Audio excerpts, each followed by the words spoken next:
Matej Oražem, športni direktor nogometnega kluba Domžale. Prestopni rok je končan. Kako bi ga vi ocenili s strani domžalskega kluba? No, kot prvo bi povedal, da prestopni rok še ni popolnoma končan. Postajajo še neki kontakti z določenimi igralci, ki so trenutno brez pogodbe, pa so prekinili profesionalno pogodbo v zadnjem prestopnem roku. Prav tako je pa v nekaterih državah tudi še odprt prestopni rok za transferje, kar pomeni, da kakšna možnost tudi kakšnega odhoda še obstaja. Načeloma smo mi zelo zadovoljni s tem prestopnim rokom, želeli smo ekipo ukrepiti, ker naši cilji ostajajo nespremenjeni, mi bomo šli na to 3. mesto in spet po vstopnico za evropska tekmovanja. Jaz upam, da nam bo to uspelo, mislim, da ukrepitve so prave.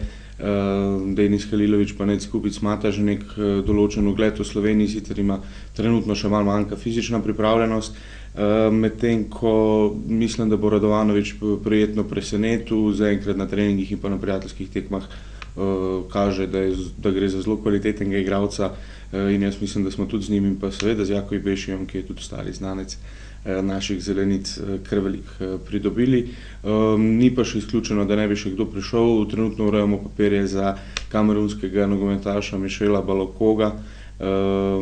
To bo verjetno trajalo še kakšen teden, dva, preden se nam bo pridružil, upajmo že v Savudriju, morda pa potem šele v Novigradu. Tako kot sem pa že na začetku povedal, obstaja pa možnost tudi še kakšnega drugega prihoda, ker kot kaže, smo eden redkih slovenskih klubov, ki si v tem trenutku lahko privošči določene okrepitve, bom jaz temu rekel, ostali praktično ne kadrujejo pri nas, tako hudo ni. Bomo vsekakor zgradili ekipo tako močno, da bomo imeli realne možnosti za doseganje naših ciljev. Odšla sta Jernej Smukavec in Lukas Horvat. Na koncu se je izkazalo, da je v bistvu Horvat skoraj največji prestop v tem prestopnem roku v Sloveniji. Morda na tujih trgih ni toliko denarja, je kriza zarezala tudi v ta segment nogometa? Ja, tudi če gledamo ostale velike prestope, se ni prav veliko dogajalo. Mislim, da čez 10 milijonov evrov nihče ni presegel, kar je za svetovne razmere zelo majhna številka. Če se spomnimo, kakšni prestopi so se praktično na dnevni bazi dogajali med prejšnjimi prestopnimi roki. Pri nas je dejstvo, da je Lukas skoraj edini, ki je v tem prestopnem roku odšel iz Slovenije. Veseli me, da smo ohranili ta dober stik, da se dober glas o naših nogometaših širi tudi v tujini, tudi na vzhod konec koncev, in da bomo mogoče v te države kdaj plasirali še kakšnega našega nogometaša, kar bi bila vsekakor moja želja, pa tudi želja fantov, ki za to trdo delajo. Na vzhodu in še marsikje drugje je prestopni rok še odprt. Je kaj zanimanja za igralce?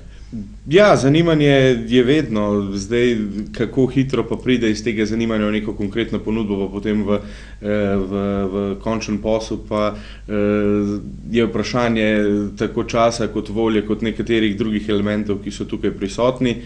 Mi še vedno na tem delamo, če ne do konca februarja, pa čez 4 mesece je ponovno odprt prestopni rok in jaz mislim, da bomo ponovno lahko kar precej aktivni. Ko ste že rekel, finančno stanje kluba je dobro, tudi Spins je v zadnjih izjavah dejal, da se je popravilo. Kakšno je trenutno stanje? Trenutno stanje je, bom rekel, zelo solidno.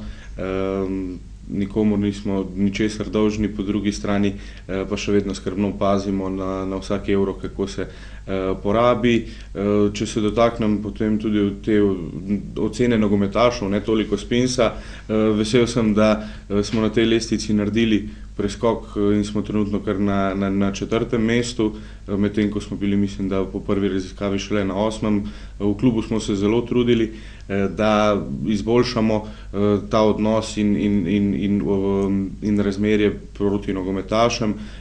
Fantje so to opazili in tudi nagradili, za kar se jim na tem mestu zahvaljujem in pa obljubljam, da bomo še naprej tako trdo delali. Ekipo so zapustili nekateri mlajši igralci, verjetno bo to za njih samo dobro. Ja, jaz sem zelo zadovoljen s tem delom prestopnega roka. Te mlajši fantje, ki so odšli na posojo, so dejansko odšli v klube, kjer bodo igrali na visokem nivoju. Konec koncev govorimo o samih drugoligaših in pa tudi o prvoligašu v Kranjskem Triglavu. Jaz mislim, da jim bodo te izkušnje zelo dobro prišle. Dogovorjeni so, da grejo en korak nazaj, da vzamejo zalet potem pa poleti nadaljujemo skupno zgodbo naprej.